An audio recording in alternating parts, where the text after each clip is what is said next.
Men are being arrested for traveling. Guys, well, many of you do follow me on my Facebook, and if you do, you might remember back in first week of July, I did a post. Listen here to the clip here for a second. Well, here I am at Alona Beach. I had to go over to immigration and do my extension. I got to say, they're really making everything very professional there. It's looking very nice. They're doing all the paperwork. You know, they're really checking on every little P and Q. They want to see the ACR card and your receipts, everything. So I had noticed, and again, this was in the first week of July, I had noticed that it was different getting the extension. Ordinarily, for the last 12 years, I've gotten extensions every 2 months pretty much, and I rarely get the 6-month extension. And it's always been just kind of by the numbers, bring your passport and your money and fill out the form, hand it to them, and they have you wait a little bit, and then they give you your receipt and you're done. But this time, they actually were asking follow-up questions.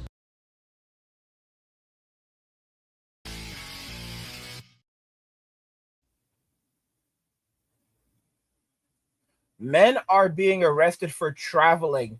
Guys, we were warned that this was going to happen, and now look at this. Men are having a harder time getting visas to travel around the world. It's happening in the Philippines. It's starting to happen in places like Thailand. This is the beginning of the end. They are coming for the passport kings because they know we are the ones who got away. Watch to the end of the video to understand exactly what's happening and why men are being arrested for traveling and the implications it will have for men leaving the country as well as for women and society. Today we are joined by MK Fitness. MK Mobile Gaming in the Philippines, coming at you live from the Philippines, Angeles City, Clark City, Balibago, Pampanga, and all the surrounding area. I'm repping the whole neighborhood. What's going on, guys? How's life? Now let's just go ahead and jump right into the video. I gave them the application. Now this was back in the first week of July, and same thing happened when I went to go do my extension again just a few days ago.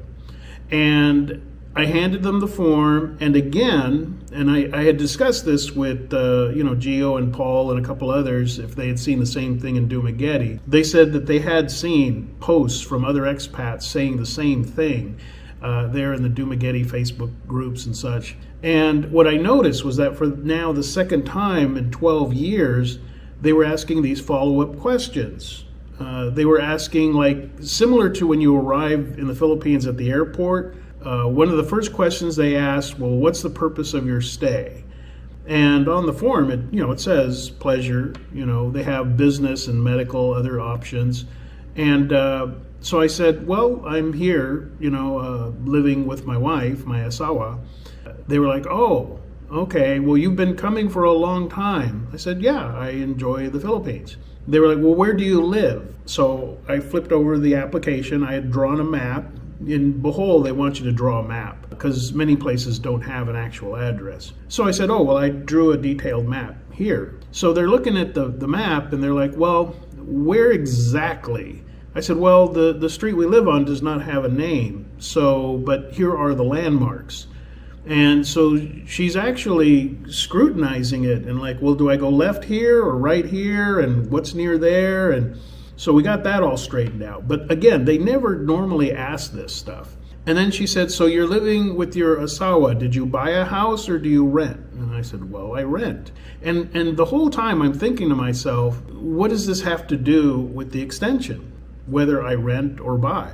So then she said, well, you're married. Why haven't you gotten the 13A visa? And I said, well, we plan to do it. There's been no particular rush. I don't mind paying the tourist fees, so I've been just doing the tourist fees. And so she just kind of, So now I still got my extension. And, I sat down for maybe, it was like 5-10 minutes. And then they called me up and they were like, okay, I paid, and they gave me my receipt and off I went. Now, during the time I was waiting, another expat was there with his wife. And they asked him all the same questions. And they also asked, well, what is your income? And he said, well, I'm retired, I have a pension. And they're like, okay. And then with both myself and this other guy, when we mentioned that we were married, it's not even on the form, but they put a little line and they were like, okay, well, put your wife's name here. I was like, okay. So all that to say, there has been a shift, a change in the immigration procedure just in getting a tourist extension. Mind you, this is a tourist extension. The standard extension that you get after the first 29 days that you arrive in the Philippines. When you start doing extensions, apparently they are scrutinizing the applications a bit more. So now let's take a look at a document here that apparently came out. If you look at the screen here, it came out July 26th. So even by the first week of July, word of mouth came down from Manila to all of the satellite branches that this is the new direction that they're taking. And so this memorandum came straight from the Manila office, Bureau of Immigration, July 26th. And let's go ahead and read it together here. It says, in line with the national government's thrust to strengthen national security in the country, above-mentioned personnel are reminded of previous memoranda, so there were memos sent out ahead of time before July, on ensuring, and then they have it in bold and underline, strict assessment of applications for tourist visa extension. So that explains the extra questions that are being asked, which normally, like I said, for the last 12 years, it just was not an issue. So it goes on to say in more detail, all are reminded, conduct strict assessment measures, including, but not limited to, the following. So they may ask you the following questions, and they may even ask for other questions in addition while you're getting your visa extension application process. So number one, in-depth interviews. Carefully interview applicants to verify their reasons for extending their stay, including their itinerary. So they may ask which cities you plan to visit, what hotels, full addresses, activities, and document the same in the application forms, which will duly be signed by the evaluator. That's the person behind the desk. Number two, document review. Ensure all submitted documents are authentic and complete. Require all applicants to properly fill application forms and putting in writing reasons for the request for extension. Again, this was never required before. Here's the important thing you need to keep in mind. There are no stickers placed in your passport when you do an extension. You pay the money, they will issue you a full-page receipt, and it'll be a couple pages, so they'll staple it together. Do not throw that away, do not lose it. Keep it with your passport because you need that. And now they're going to be requesting that you present that. Same thing with me. They wanted to see the receipt for my previous extension that it had been applied for and paid for and all that. It's your only proof that you already paid for your previous extensions. Number three, record checks. Conduct necessary system and record checks to identify any red flags or inconsistencies. Again, getting back to paperwork and them verifying stuff, they also asked to see my ACR card. And they did check to see if it's valid. And they asked me, well, what's your date of birth? They were kind of like testing me. She had the card facing away from me. And she's like, well, what is your date of birth? So I rattled off my date of birth and they were like, oh, okay. If you have slacked on getting your ACR card, if you don't carry it with you to immigration normally, expect to have that with you as you get extensions coming up. Number four, denials. Deny applications of foreign nationals with suspicious purpose of extending their TVV, which is the tourist visa, and submit a report to the commissioner. What they will do on their own, and they've always done this, they've always done basically kind of a light background check. They always check when you do a visa renewal But it's basically they check with Interpol, they check with the NBI, they check for any civil cases, like, if you're being, criminally charged. They checked all that all these years anyway, but now they're being a bit more strict, so expect that to happen. The next thing is reporting. Report applicants with suspicious intent of stay immediately to the commissioner through the undersigned.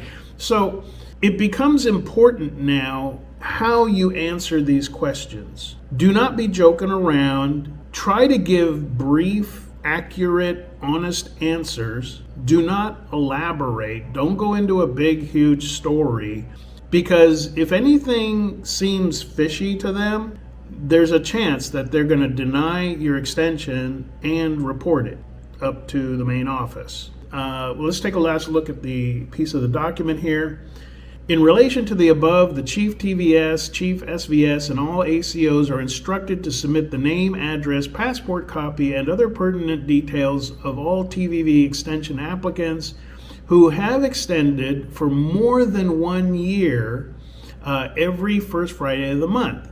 So once you have, even though you can extend for up to 3 years, now that hasn't changed, you can, by immigration policy, get extensions for up to a 36-month period.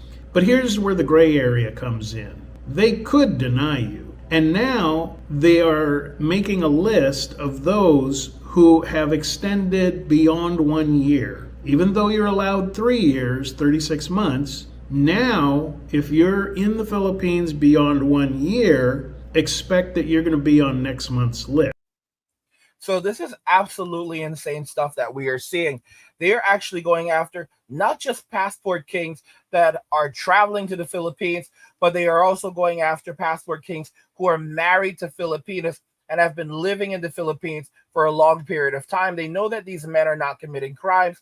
They know that these men have done nothing wrong, and they are still going after them.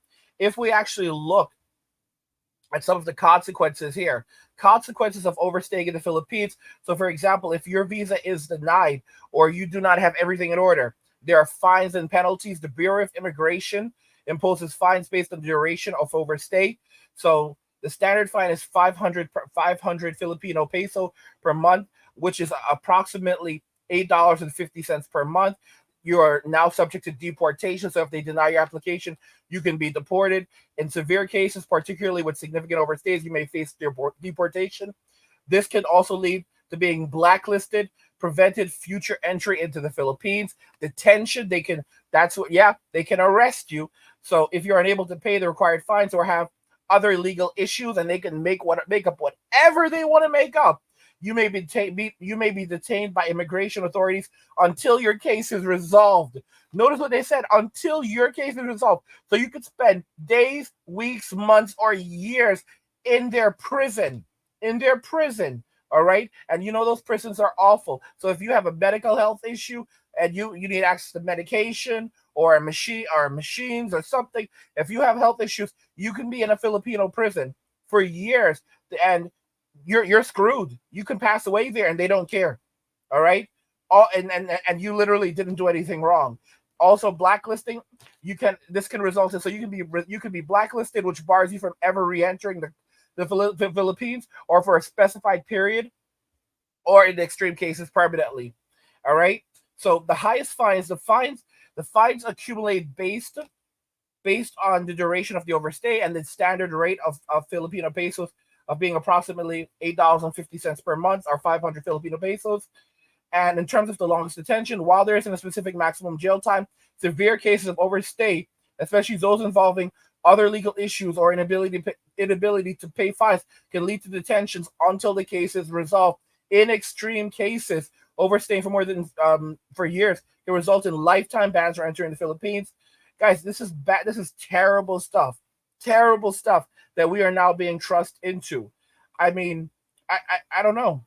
This video came from the Life Beyond the Sea channel. They are linked in the description. I want you to go and check them out. Go and support this guy because they have a lot of knowledge on what's happening and the results. And this was actually brought to my attention by MK Fitness. So I'm going to let MK Fitness jump into this. and share his thoughts on this, because this is insane.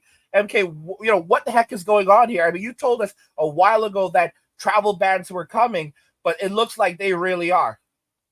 Yeah, this is the birth pains of travel bans for passport kings. At least that's what it looks like to me. I already knew this was coming because I talked about it a few months ago. He brought up the 6-month visa. The Philippines has completely gotten rid of the 6-month visa. You can no longer get a 6-month visa in the Philippines. You can only get a 2-month visa. The reason for that is because they want to know where you're at. He also talked about them wanting your address. They want to know specifically where you live, how to get to your house. So the reason for the 2-month visa is because, you could get a 6-month visa and move to another part of the Philippines. And for 6 months, they don't know where you're at. Or either the Philippine government or the Western government or whatever country's looking for you, they don't know where you're at. That's why they got rid of the 6-month visa. They want the 2-month visa because it narrows down the possibility of them not being able to find you.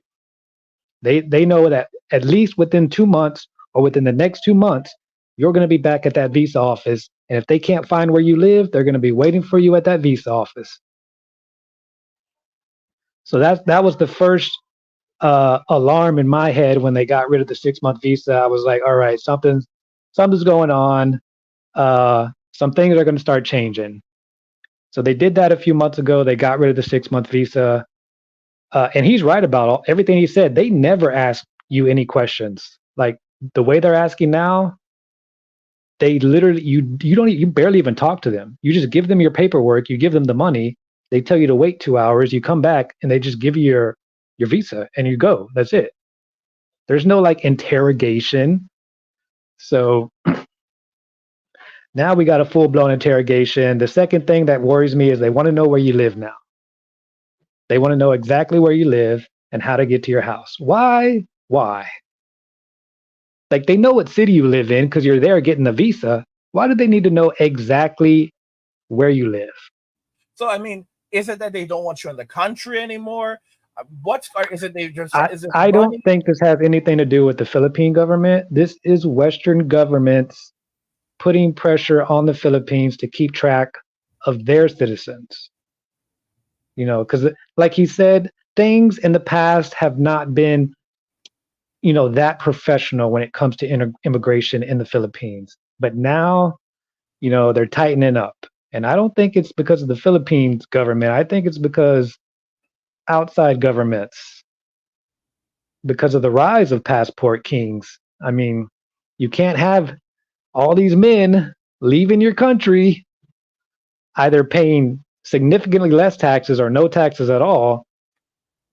It's an issue.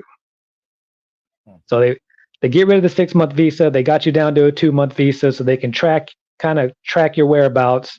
Now they want to know exactly where you live, just in case they can come straight to your house, just like they would do in the West. They would SWAT you, Maybe, hey, you watched an angry guy video. Now you're going to get swatted because they know exactly where you live. But this sounds So like that's, torture. This sounds like torture having to go. So, are you doing this right now? Are you doing every 2 months? yes, I am. This is Well, insane. Go ahead. for me, it's actually not that difficult because I live like I live within walking distance from the immigration office. Like I could walk there if I wanted to. If I felt like taking a hike, I could walk there, but I live like 5 minutes away from there. Yeah, but that's 6 times a year. So you have to deal with these people 6 times every year. Yes, and I actually just went yesterday to get my license, my visa renewed, and I have to say it was not a very pleasant experience. And the thing that I noticed was that there is nothing but women working there. And I was like, huh, this looks very familiar to a westernized government office. Hmm. Nothing but women working in there. If they're checking you, if you have to go every 2 months, if you have to go every 2 months and you have to provide them with a detailed map of where you live and all of this information, this is surveillance. You are literally under surveillance. Yeah, you are. You are very under Uh, I mean, they just want to know where you're at, and just in case they need to come get you for whatever reason. And by the way, they don't even need a legitimate reason. Like just suspicious activity. Like if you look to the left, oh, he looking like kind of suspicious. Also, Mhm. you reminded me about the blacklisting. There's something I want to talk about the blacklisting. You can very easily get blacklisted in the Philippines because they can blacklist you for being rude to them. And what happens, they won't tell you they're blacklisting you until after you leave the country.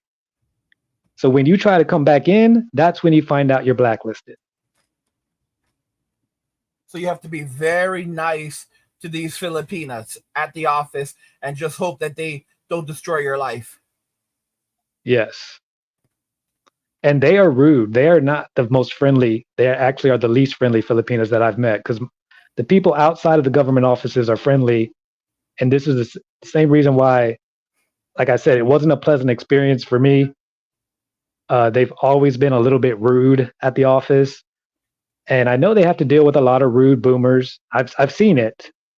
Uh, but I don't think that's an excuse to be rude to everybody.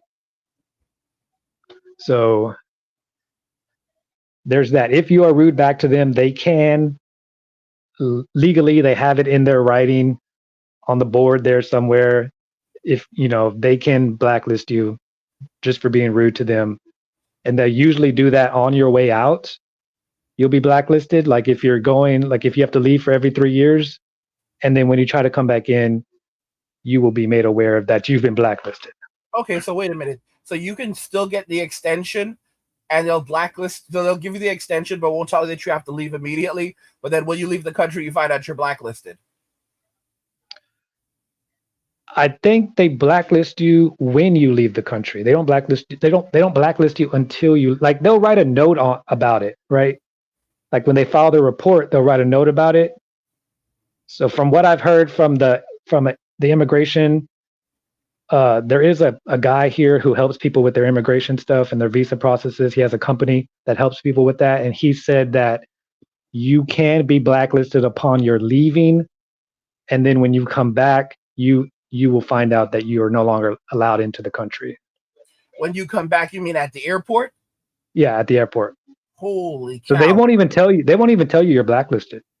Now, my question is, for example, if they decide to blacklist you, will they blacklist you? Will they still give you an extension, or and then you try to leave the country later on and you find out, or will they at least blacklist you immediately and tell you that you're being denied and you're going to have to leave the country right away? If I think if they're blacklisting you on just being rude to them, they're still going to give you the visa. The only way they're going to deny your visa is if there's like some other legal reason for them to do so. Okay, so they can blacklist you, still give you the visa, but put something on your file, and then when you do leave the country, you'll find out that you've been blacklisted and can't come back, even though even though you had still been given an Hmm. extension previously. Yeah, they're keeping records. So one of the things with you, there's another thing you have to get when you leave. You have to get, I forgot what it's called, but you have to be approved to leave the Philippines. You can't just leave, Wait, especially. wait. So a foreigner. We're not talking about a native, but a foreigner has to be approved to leave. Yes, there's a certain paperwork, certain document you have to get. I think it's called like an exit pass or something. Uh, if you've been here for more than 30 days, you have to get that exit pass. And what that exit pass does is it basically checks to make sure you haven't like committed any crimes, make sure you've paid all your bar tabs, you've paid your hotel, just make sure there's nothing bad out there on you so that you can leave the country, or Holy else you're cow! going to jail until you pay your bills. Holy cow! This is absolutely insane stuff. Sick Puppy says they don't like their slaves running off the plantation. I mean, Yep. this sounds like direct hatred for men from Western societies, punishing men from Western societies for daring to leave these societies. You cannot view it any other way. It's basically Western society saying, okay, so the men are fleeing the country. And these are the men that have the money. These are the men with the resources. These are the men with the education. So we can't allow this to happen anymore. So we need to basically make their lives as miserable as possible if they leave Hmm. the country, so that to prevent them from going. Because I've said it already that So a country without its men is not a country. A country without its men is not a country. A country without a man is wasteland. And men pay 80% of all taxes, while women make 80% of all consumer purchases. So if these men are going overseas, and some of them are not paying taxes back in the United States, they're just leaving Chad and Tyrone to run wild. But no one's paying the bills. yeah, exactly. So I think there's this misconception that like passport bros kind of have, that they think they're free from the West just because they've left the country. You're never truly free. You know, you're still going to be connected to the West in some way. And if they want to find you, they can and they will. So basically, it's like these countries, they own you. Oh, yeah, your property. You are cattle. When you look at overseas, I won't mention it because we've been warned not to talk about it on YouTube. However, when countries are at conflicts, there's something happening, there's a WAR. What they do is they basically bar the men from leaving the country. 18 and older cannot leave the country, and women can flee. So women are allowed to flee. They're allowed to go to other countries. They're welcomed by other countries. There's money set aside by these countries to provide for these women. They get to live great lives, date, have fun, and then they're treated like victims of war. While the men and boys, because an 18-year-old are forced to stay in these countries during the entirety of that war, and then even when, assumingly, even when the crisis has ended, they're not going to let those men leave right away either. They're not going to be allowed to leave probably until the country has been rebuilt. No, no, of course not. That's why I keep saying get out while you still can. Because the signs are here. The signs are showing up everywhere. That we are I think after this election, we're going to see more of this kind of stuff, more Yeah. cracking down on travel. I think the world is just kind of waiting to see what's going to happen with this election. And then after that, the bottom's going to fall out. Me personally, I don't care who wins. I mean, like, do I plan on voting? I might, but really, I don't Well, care. 'Cause no matter who wins, we're still screwed. No one can stop this. well, men are still screwed. I mean, yeah, it doesn't change. The who wins isn't going to change how men are living in the West. I mean, we're still going to be expected to, pay all the bills and pay all the taxes. Mhm. And with no men, you have no country, you have no taxpayers. So what do they got to do? Round them up and bring them all back. And whenever they just want to know where you're at. So whenever they decide to round you guys up, those boomers too, those boomers might get recalled. They think they're safe because they're boomers. Oh, I'm an old man. Well, they might be trying to tax your little YouTube channel. Mm. And there's Boomers are all going to that. get their Go ahead. boomers are going to get their YouTube channels taxed, and they're like, "Oh, I didn't know I was supposed to be paying tax on my little YouTube money." I was like, well, Yeah, now you're going. there's also the pension money, because think about it carefully. They're taking that money, that pension money, and they're spending it in the Philippines. That's money that is never going to go back to the United States. And if you have a Hmm. million men that are doing this, a million men that are taking all of that pension money and spending overseas, that's going to work out to billions of dollars that the U.S. is losing over a short period of time. Yep, yep. It's just too much money on when you compound everything else with the what is it, 60 million men not working in the U.S. or something? Is that the right number? It's over 30 million men. It's over 30 million men. 30 million men not working. So that's like basically, I don't know, Houston is like 2 million people. We're talking about multiple cities of worth of men not working. Mhm. The thing is that regardless of them doing this is the funny thing. Regardless of them doing this, if a man has no love for his country or for family, he has no dog in the fight, and he will fight for neither. He will not fight to protect it. He will not fight to keep to repair the infrastructure. He will not fight to keep the economy going. And if they try to tax men, with these Mm. batcher taxes, even like in shady different ways, men are just going to continue reducing their spending and reducing their spending and living below their means. And I've said it plenty of times that the average man can live in a shoebox, happily at the side of the road. The new middle class is the prison system. Three hots on a cot. You put a guy in jail, compared to the crap that a lot of guys are going through right now. You put a guy in prison, he's getting he's getting free clothing, free shelter, 3 meals a day. They're guaranteeing him a job. He can use that money for commissary. He has free gym membership. Guess what? He doesn't have to worry about being told that he's a creep or that he's harassing anyone or bothering anyone. If he's an older guy, a guy in Gen X or a Zennial, he's gonna know how to handle prison. He's gonna stay to himself and simply say, "Leave me the hell alone." He's gonna have a good. He's gonna have a good time. All right. These men, if the more they punish us, the more incentive they're giving men to just give up and do less. So if the more they try to take from men, the worse it's only going to get for the state. Exactly. I mean, men are going to adapt. Men adapt. So they can keep trying to make it more difficult. I don't think Passport Kings is going to go anywhere, no matter how difficult they try to make it. Even I myself was already saying, looking at ways that you can get out of the country without flying.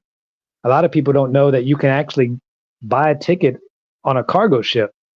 I mean, it's going to take you 3 weeks to get there, but it is possible. It's not impossible. People just don't know about it. That's it. So, You could buy a ticket on a cargo ship to flee. yep. How how legal is that really? I think there was a YouTuber, I'm sure, that took a trip on a cargo trip and documented the whole thing.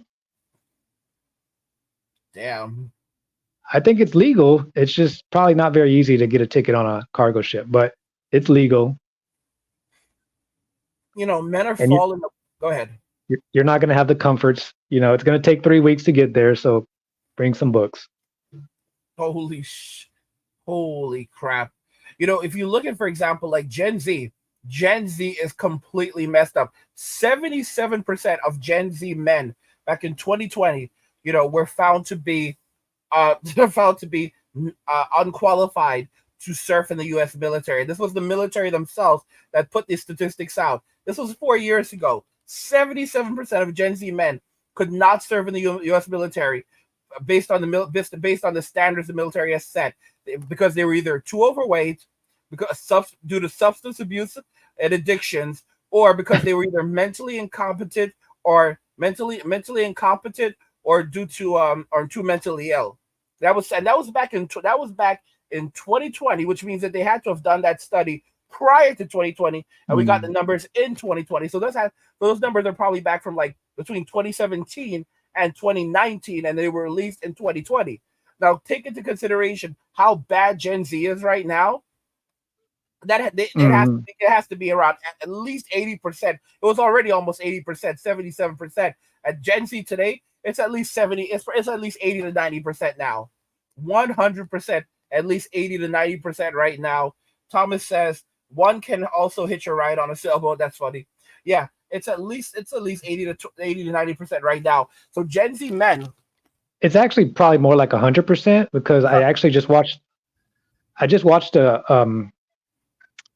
a news article about and you might actually want to look into this too and do a video on it.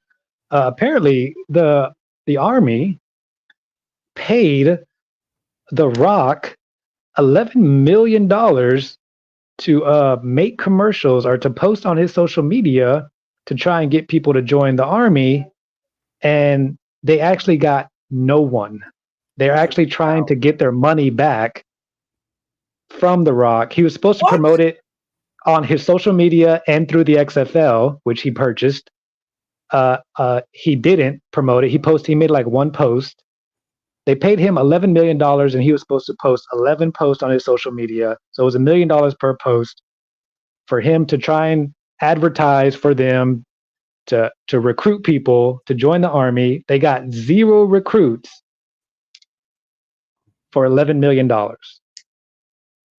Well, think about this very carefully also. Every year, 100,000 Gen Zers that turned 18 are not signing up for the draft, even though they are told that we'll put you in prison, you won't get access to student aid, we can take away your right to drive ever in the state. They don't give a damn. Many of them are not getting driver's licenses to begin with. They're not signing up, and that's the reason why. One of the major reasons, coupled with the fact that 77% of them are not fit to serve, why the U.S. government is now setting up the procedures. They've now submitted a bill where both Gen Z men and Gen Z women will automatically be drafted to the military because they have so few choices when it comes to Gen Zers that are capable of serving, especially as millennials and Gen Xers get older and the boomers basically spend the next 100 years, because it feels like they'll be here for another 100 years, just living off the state and sucking every dime and dollar they possibly can out of younger generations. Oh no, the state can't afford to take care of them for that long. So no, the draft is going to be mandatory. They're going to mandatory draft women too. They want to act like that's not going to happen, but yeah, that's coming. It's funny. It's so crazy. Like a lot of the Gen Xers, like they're crazy. Angel's like, oh, That means the empire is on its knees. Yeah, it does. It really, really does. It really, really does. But they're never going to admit it. They're going to stay on their hill because they hate us. You have to understand, no one would treat men, if they treat you as bad as they've treated men for decades. Women have treated men badly for decades, and they're basically like, serve us, peasants, because that's what they consider us. They consider us beneath them, and they have Mhm. no other means of using, other than using shame, insult, guilt, gaslighting, nagging because they need to be right. They have no other means of trying to of getting men, because they think that by using these methods they're going to force men to do what they want them to do.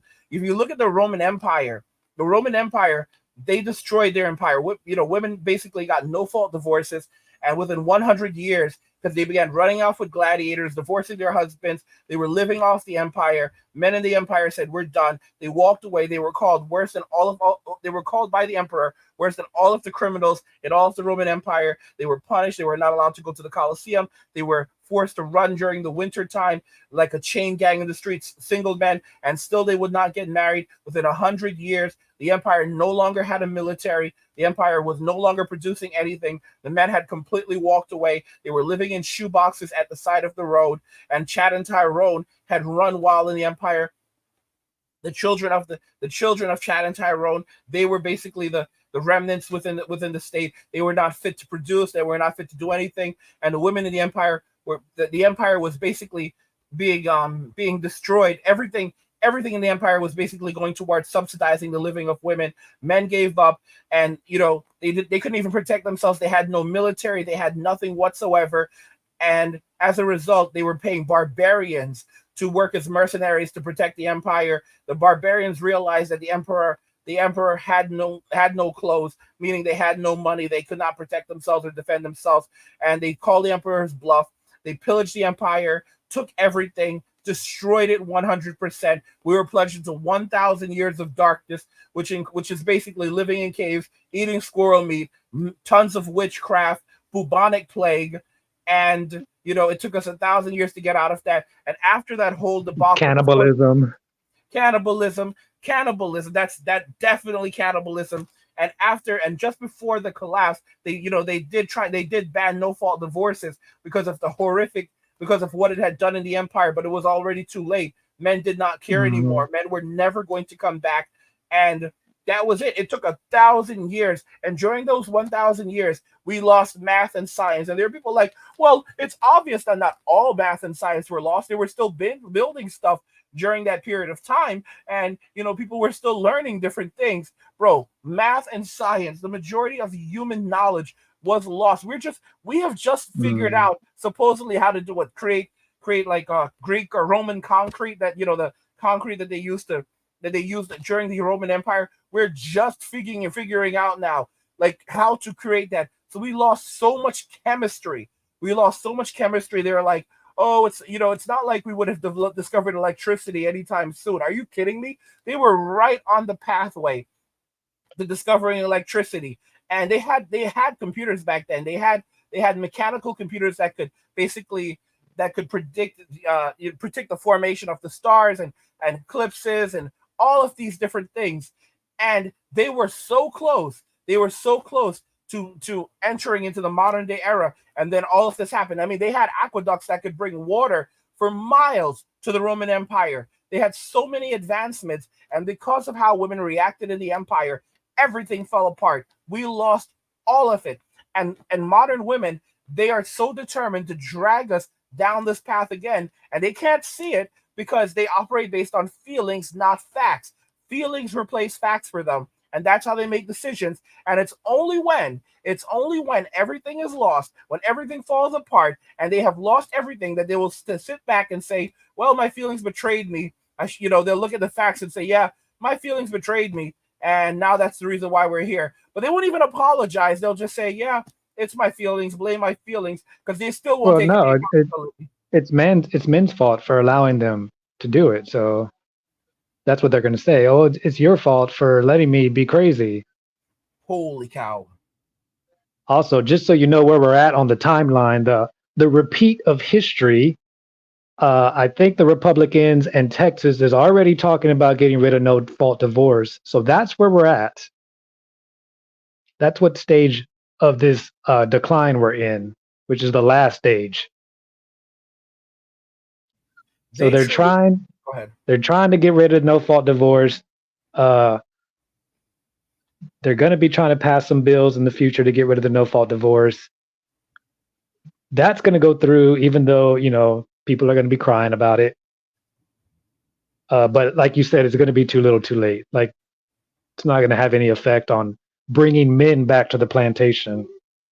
What's truly amazing is, I mean, the Filipinas. I'm not putting them on a pedestal, but they have the whole simp game on lock. They know what men want. They understand the Hmm. basic concept of make sure his balls are empty and his belly is full. Modern Yeah, women, go ahead. Simps are winning over here. Simps are winning. The difference between the Filipinas and the Western women with the Simps is that the Filipinas, they still take advantage of the Simps, but not so much so that the Simps ever actually catch on. You know what I mean? So they keep a balance. So they keep the Simp with them. They're not gonna go crazy, and the Simp's never gonna leave. He's comfortable. Even though he's still getting used, he's comfortable. Hmm. It's a very, very interesting thing. And what's amazing is that women in Western society, they don't seem to care. And then there's so many that they'll act like, "Oh, we don't know what men are talking about. Why are men unhappy? Why don't men want to date anymore? I don't understand. Is it the money? Is it having to spend money on dates? Are you really broke Mhm. boys like that? Maybe you need to get your money up. Why don't is it that you don't know how to talk to girls? Yeah, No, you need to spend some time learning to talk to girls. Are you hurt? Did someone hurt you? Is it because someone hurt you? I hope you heal one day, because men yeah. who are hurt people, hurt people, hurt people, hurt people. Another good thing that the Filipinos are good at is stroking a man's ego, and Simps eat it up. I mean, Simps can't tell the difference. So Filipinos are really good at that. They're not just stroking your man parts; they're stroking your ego too. I like this one At from the Dusty. I like this one from Dusty. You must be gay. You must be gay. You don't want to Yeah, date us. You must be gay. You must be gay. that and the funny thing is, we heard it so much, it doesn't even work anymore. That's why it doesn't work because they used it too much. They don't even seem to understand, like, that they're the ones pushing men to MGTO. They're pushing men to walk Hmm. away. MWA is men walking away, but they're not. MWAs are, they're MWA. Another name for MWA is men with alternatives. So MWAs are becoming passport bros, or they're exploring their best alternatives. But what they're doing is they're pushing men, a lot of men, towards MGTOW, which are men who are like, we don't even want to get married. We don't want to marry you. We don't want to date. We don't want to have anything to do with relationships. They're pushing men to become separatists. They're pushing men to say that they don't want to have any interactions at all. They don't want to. They don't want to. They want to avoid relationships in society. They want to stay and then basically live separate lives. So they're pushing men out of society. And I've said it Yeah, already, that these men will just work. These men will work just enough to survive and thrive and no more. I have guys who are telling me that they've been wearing the same clothing for 10 years or even 20 years. They'll patch things up and they're very, very happy and they're very, very comfortable. All right. Men don't need a lot to survive. PlayStation 5 is a one time purchase. There are some people like you, I will never understand how they exist, who are more than happy with mobile gaming as well. Yeah, mobile gaming is thriving. I really think mobile gaming is just as good as console. I mean, especially if you don't really if you like the pixel art, mobile gaming has a lot of pixel art games if that's what you're a fan of. And with the way that console gaming is going, with all the, crap that they have to deal with in putting their games now, it's like, I don't know, mobile gaming might be the future. I'm looking at this. There's a comment right here. Let me see if I can grab it. This one's from Fish Got Nukes. He says, I played 12 hours of video games yesterday. No one bleeped at me at all. Yeah, I know. I played all day yesterday too. I felt bad. You ever played so much you felt bad? Like I just wasted the whole day. Are you serious? Yeah. Jesus. Are you still I was like, working? I, Are you still I working, did bro? nothing productive. Yeah, I was working. I just worked a little bit though. I worked like 2 hours or something. What? Yeah. Oh my Today I God. worked. Today I worked about 3 hours. Dude, I'll tell you, like, it hurts. It hurts. I'm You trying to know? stay under. I'm trying to stay under the minimum tax bracket. I think it's like 12,000. Oh my guys, it's this. See, that's another thing. That's another thing that you just mentioned right there. The minimum tax bracket. For example, and I've done this before where I've tried to show guys the economics of homelessness or poverty. Because you don't even have to be homeless. You just have to be technically living in poverty to meet those Hmm. standards. So for Yep. example, even in the US, if you could stay under something like 14 or $15,000 a year in income, right? So set up an LLC and pay your taxes through your LLC or whatever. You stay under 14 or $15,000 a year. That's all of Mhm. that money is your money. In fact, you may even get money back from the IRS as a result of tax credits. Yeah, But they're from looking at you like, not dang, just you're so poor. yep, When the you'll get government feels bad about taking money from you, you are broke. you will get money back from the IRS and from the state in tax credits. Not only that, you will qualify for things like Medicaid, so you won't have to pay. You not only will you not have to pay for health insurance, you won't have to pay for prescriptions. So, and how much does health insurance cost in the United States on average? Without if you're not getting it through an employer, on average, almost $500 a month for a healthy Actually, person. do you want to talk about that? Because I just looked that up the other day. Oh, So I'm go ahead. looking at getting health insurance here in the Philippines, and they told me that it is about $340 for the whole year. Holy cow! Holy, I want to curse, but I won't. Holy I crap! thought they meant that was a month. I thought that was for the month, but no, they were like, that's for the year.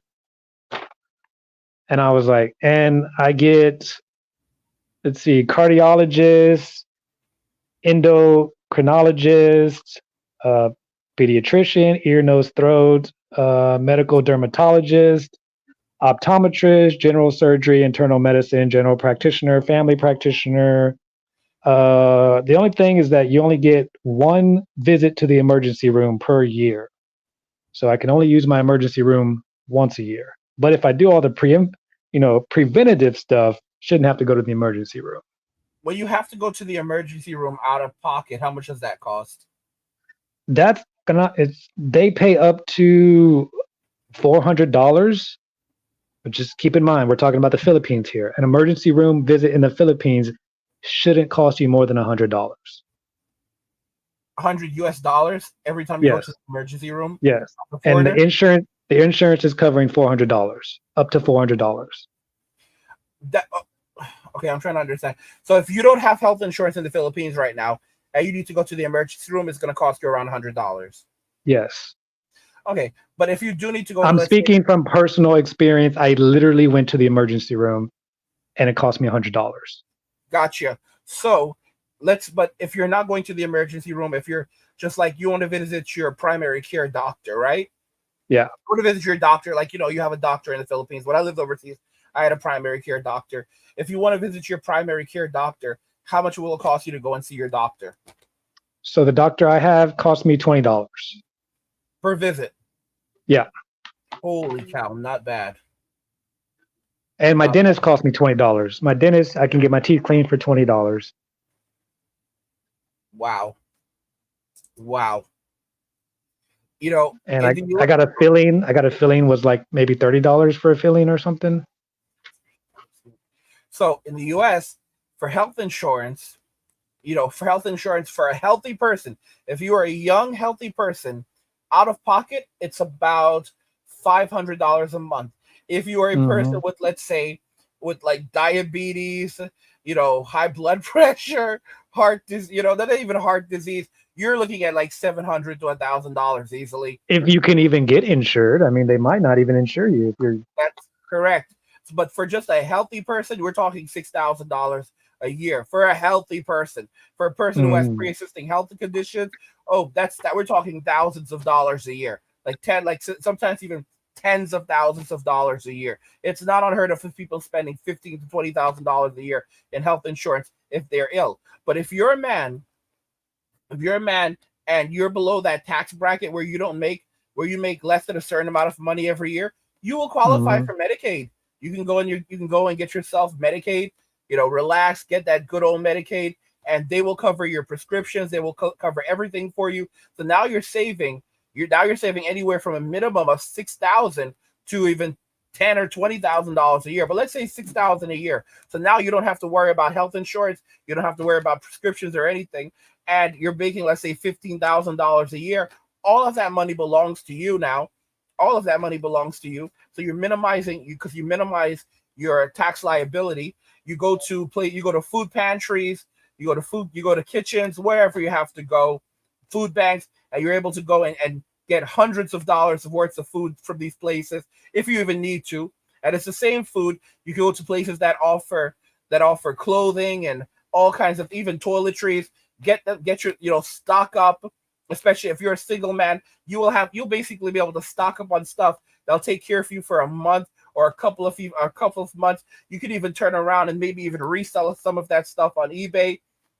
It's a very, very lucrative thing, and you can basically just live off the state and charities as a single man if you want to, and as long as you have a roof over your head. If you're depending on the state you live in, some guys can find a place where they're only spending $500 a month on rent, or even $700. But if you have no food liability, so for example, your food the cost of food is being covered by charities or banks or pantries, and your health insurance is being covered by the state.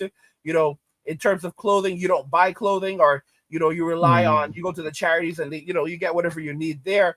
And for men who are living below their means, they will live in extraordinary comfort.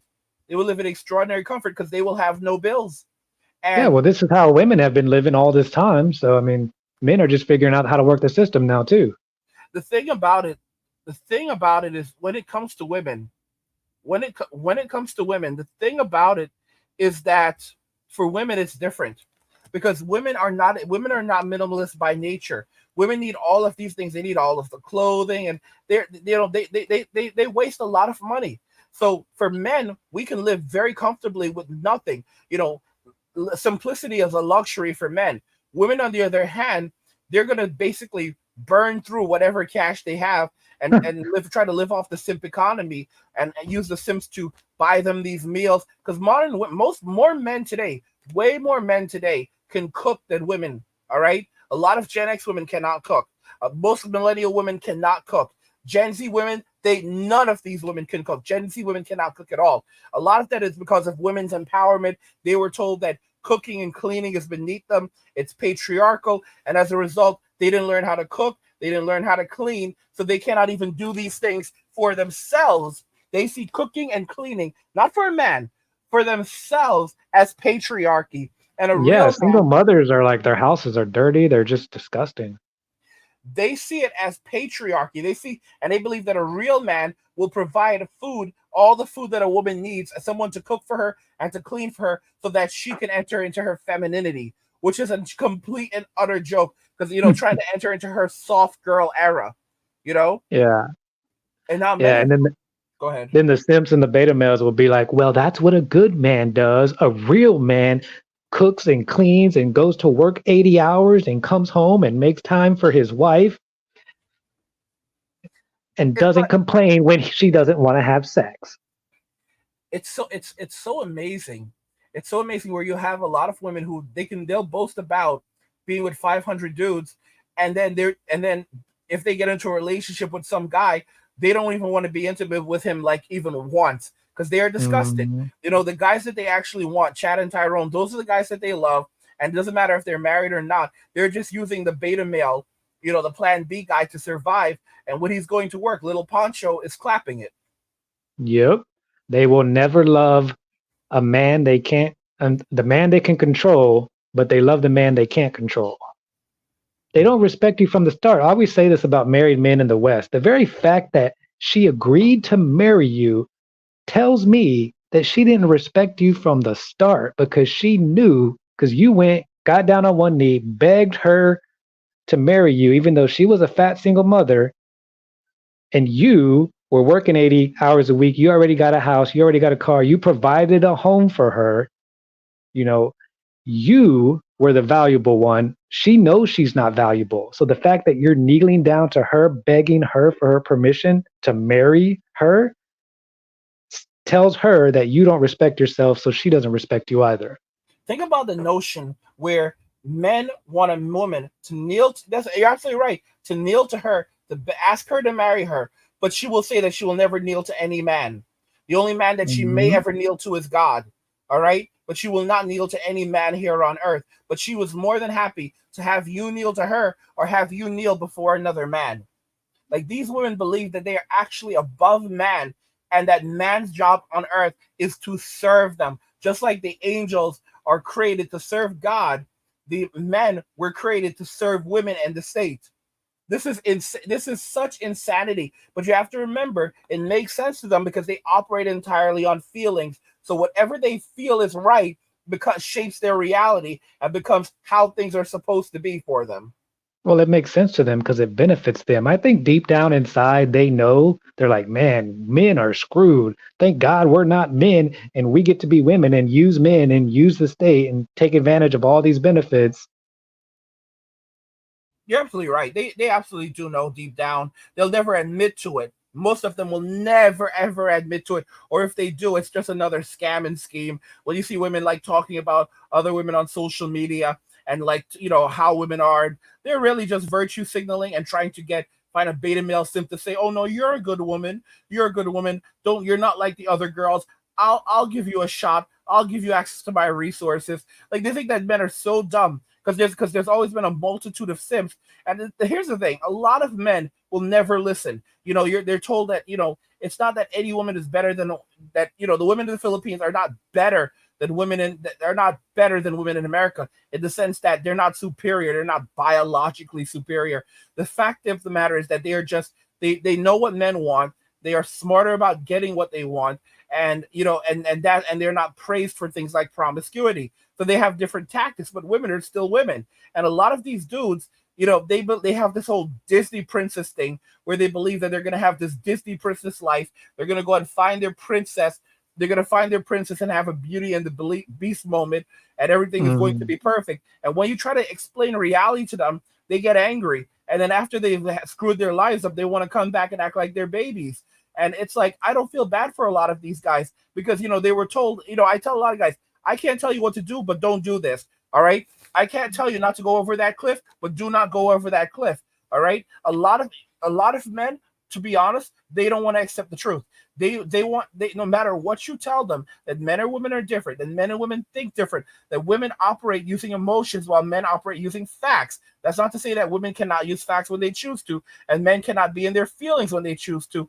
But the facts of the Mm. matter is, men, a man's feelings are driven by facts, while a woman's facts are driven by feelings. So she will choose the facts that she likes based on her feelings, while a man will typically, his feelings, the feelings that what he's feeling will typically be driven by the facts that he's seeing. That's the honest to goodness truth. So a lot of these women, they know what they've done, they don't care, and they will stay on their hill till the very end. There was a video, I cannot find that video, where there are these guys who go around and they interview homeless people, and a guy went down into a sewer. He went into a sewer, storm drain, whatever, and he was like, he got permission to go in there, and this was years ago, and he went in there. It was in America, and there were a bunch of homeless people living in these sewers, and there was a woman living in the sewer, and in there. There was a woman that he interviewed that was living in there, and she started talking about her life and how she ended up there, and then she started talking some absolute total BS. And let me make it very clear: this is a dangerous place. He was a very, very dangerous place. You have to watch your mouth with these people because they can take your life down there. And this woman was down there living, and she started saying that she deserves the world, and she is not going to she's not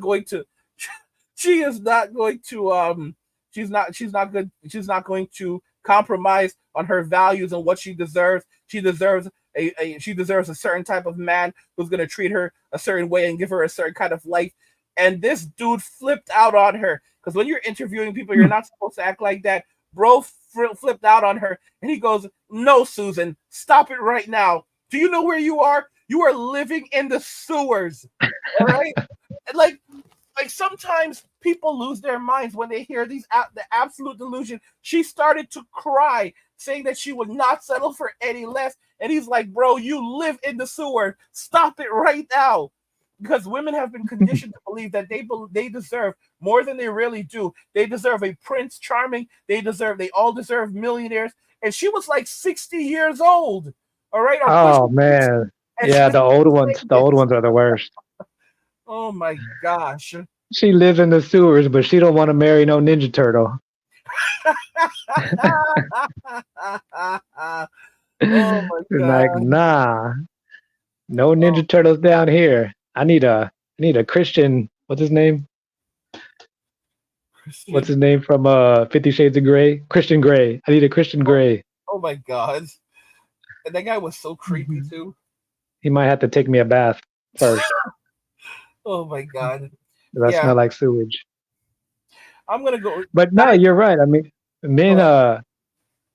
The thing is, when you've lived in a lie for so long, it's really, really hard to come out. It's really hard to, especially if you're like 40, 50 years old. This is why the boomers and the elderly have the hardest problem with it, because they have to look back on their 60 years of life and realize they wasted it living a lie.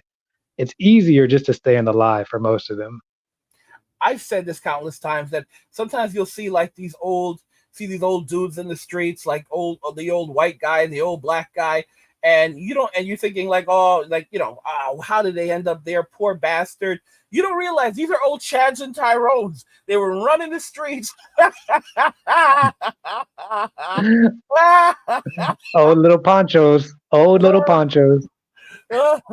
These old black and white Hispanic men in the streets, and they're out there, and little do you know, they've been running the streets for the last 30, 40, 50 years. And a lot of them are drug and a lot of them are substance abuse.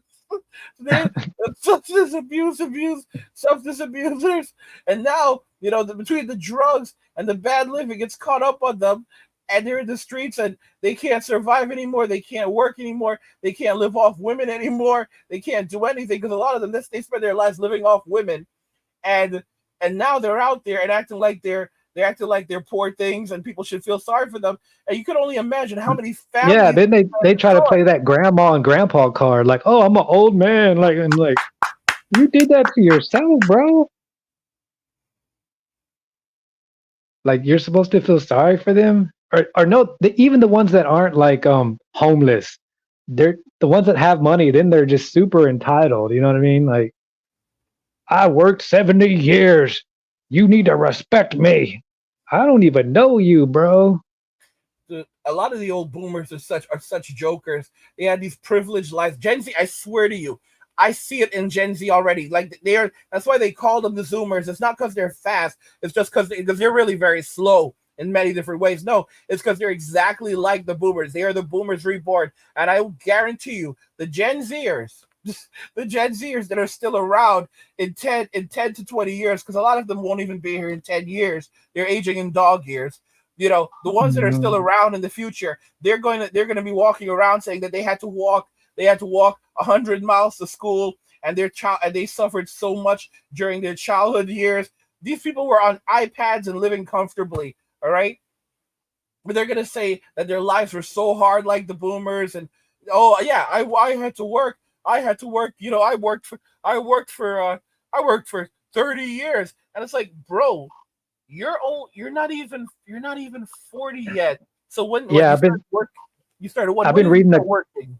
Go ahead. yeah, I've been reading the comments on those videos you put out about the boomers, and everyone is just like talking about, well, just pick yourself up by your bootstraps, boomer, and get a job. Like the comments are funny on those videos.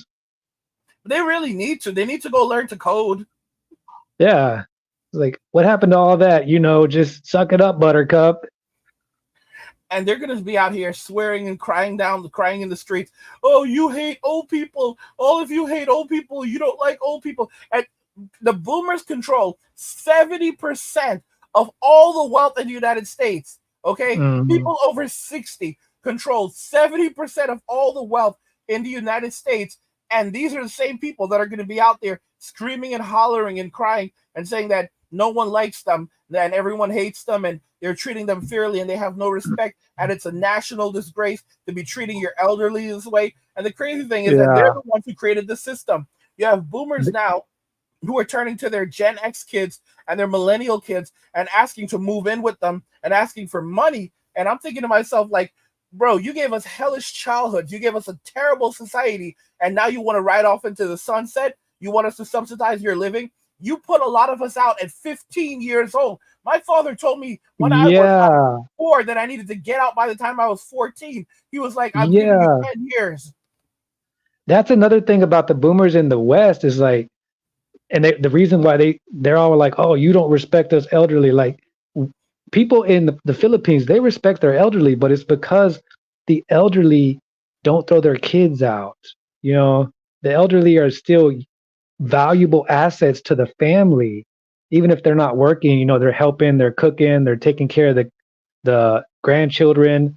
They're actually extremely valuable help to the family, I need to step and away that. for just dude. I need to step away for just a moment. You hold down. You just hold everything down.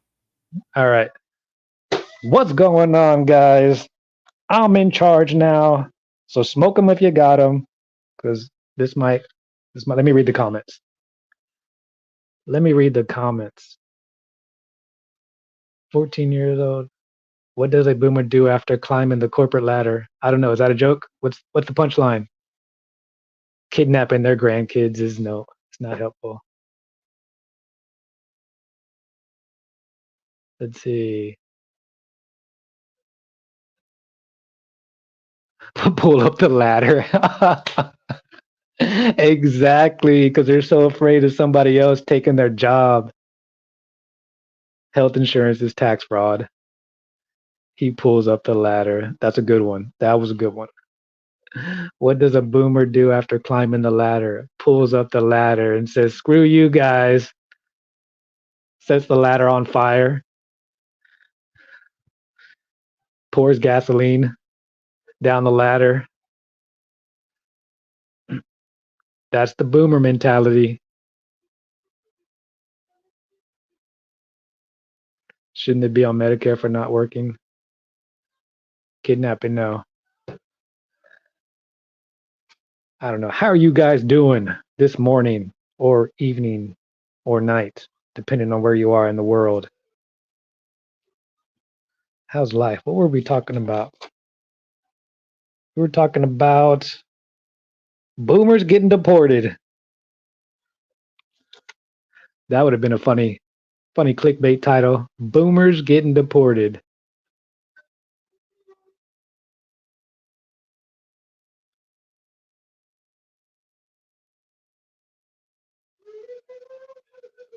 The boomers clammed the ladder on the side of a burning building.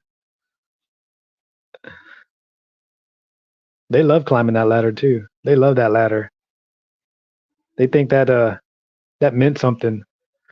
They think working 70 years at the same job meant something. I worked all my life at the Energizer company. Now they're shutting down. You've seen these videos where all these companies are shutting down and boomers are crying because they're the only ones losing their job. What am I supposed to do now? I've been working at this country for 80 years. I don't know how to do nothing else. How am I gonna feed my my wife? You see how big she is? Lord Jesus. Lord Jesus.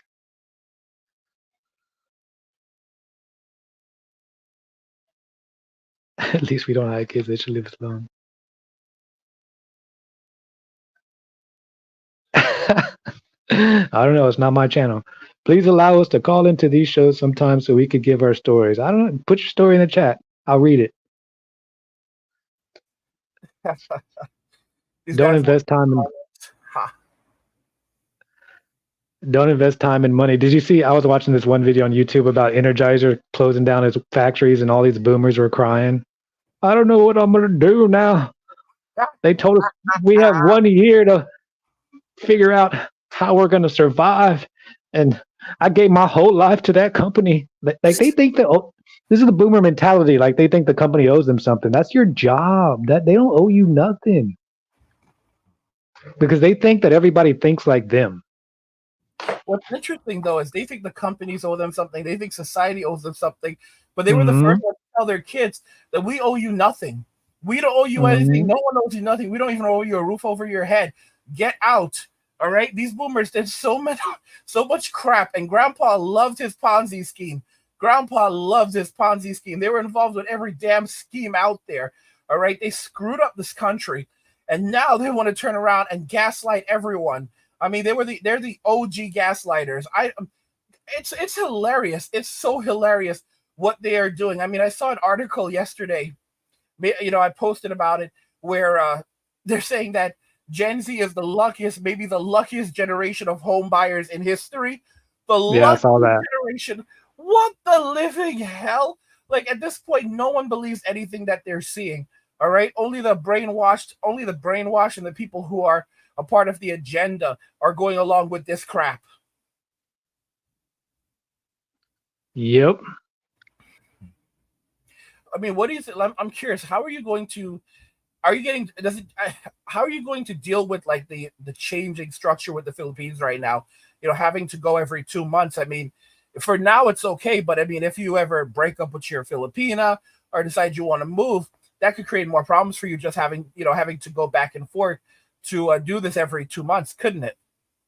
Uh, Probably if I was still new here, but now that I kind of know my way around and I know the system, Mhm. it's not that much of an inconvenience for Yeah, but me. So that's yeah, dude. also because you could do it online too, but I don't trust the online process because they actually do a more extensive background check if you do it online. I've heard that.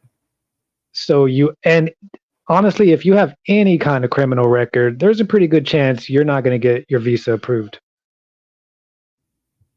Hmm. So if you've ever done any time in jail, you might not get your visa approved. Damn. It's basically men waking up Even and if you've realizing. served time and you did your time, you paid your debt to society, and even if the U.S. says you're a law-abiding citizen, because I saw one case where there was a guy here, he did some time in jail. The Filipino government found out about it, and they deported him. Men are waking up in Western societies and realizing that they are slaves in these societies. They are slaves, and they've been tricked into subsidizing the state and women for decades now. While the interesting thing is that the state has been able to convince men that they have no options. They have to do this or else. And now men are realizing that the juice is not worth the squeeze. I mean, can you imagine? One of the things also is women don't seem to comprehend. They're so proud of these high body counts. They're like men should not be allowed to desire women who are young. They should not be allowed to desire women who don't have high body counts. It's none of their business. They should not have. Basically, they should take whatever women are offering, whatever women say men are allowed to be attracted to. Like, that's insane. They're women now in Western society are basically telling men what they are allowed to be attracted to. You're not allowed. You should be if you're you should be attracted to a woman who's 50 or 60 years old. You should be attracted to a woman who with masculine energy, who's a CEO and is going to dominate you. You should be Mm.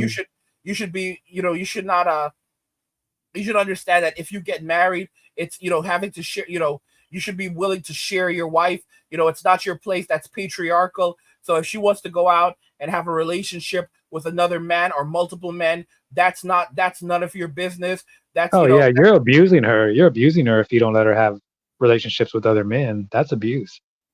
look at like Destiny. Like Destiny is a joker. Like, I mean, it's just disgusting the way he was the kind of things that were happening. His wife was making content. She was in videos.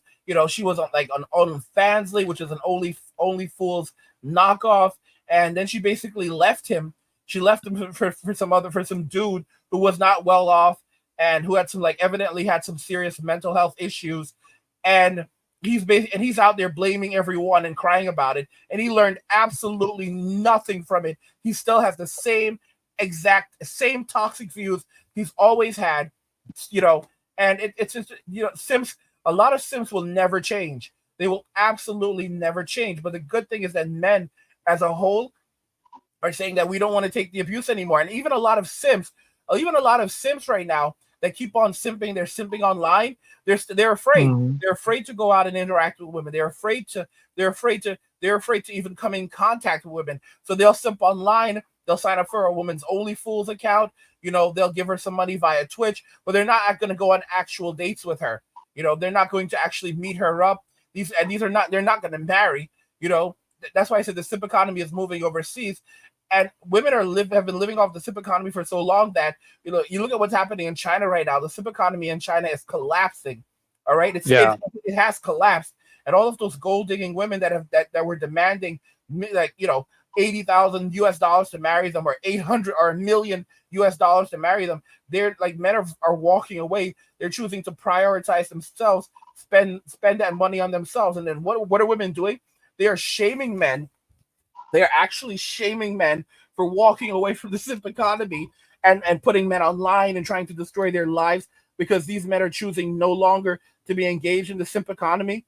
And they don't Mm. seem to comprehend that all it's going to do is push men further away from society, from relationships, from dating.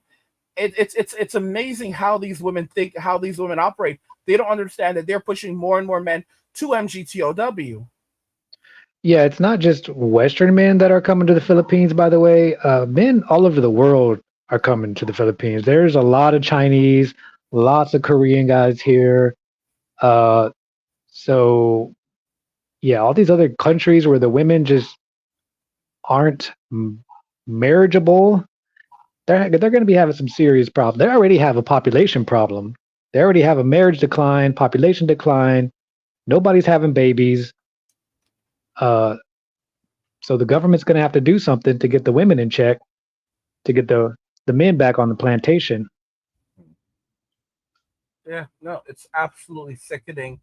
Guys, guys, where things are headed right now, we have our answers.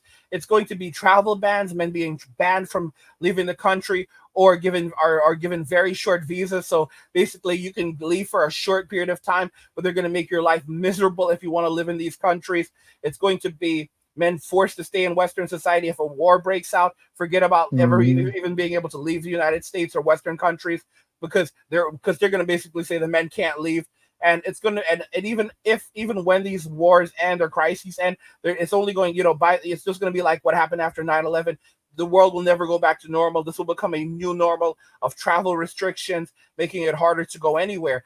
It's just going to be one big collapse. and women are basically going to say, well, men, either you fix things or you're going down too. And they don't realize that it's not going, they're not going, men aren't going to go down with them. Men will watch society crumble, but most men will be okay because men don't need a lot to survive. And of course, most women are going to stay on their hill. They will blame men until the end of their days. They're going to stay on that hill and they will blame men. They will blame society. They will blame God before they ever take any accountability for the things that they've done, because they just can't. By the way, guys, if you're enjoying the content, subscribe to our newsletter for my personal thoughts, insights, and a free copy of my ebook, The Blueprint for Escaping the Rat Race. Click the link in discussion to get your free copy of the ebook. It's incredible, guys. What do you guys think regarding all of this? Men are being arrested for traveling. MK, we're gonna wrap it up. I'll let you have the last word if you have anything to say. Get out while you still can. Get out before the travel bans. Guys, you can find MK Fit, I know, mobile gaming, linked in the description of the video if you want to go and check his channel out and show him some support. Like the video if you like it. Don't forget to subscribe. And if you like the video, share the video. And just remember that all roads lead to MWA and walking away. MK, take us out. And cheers.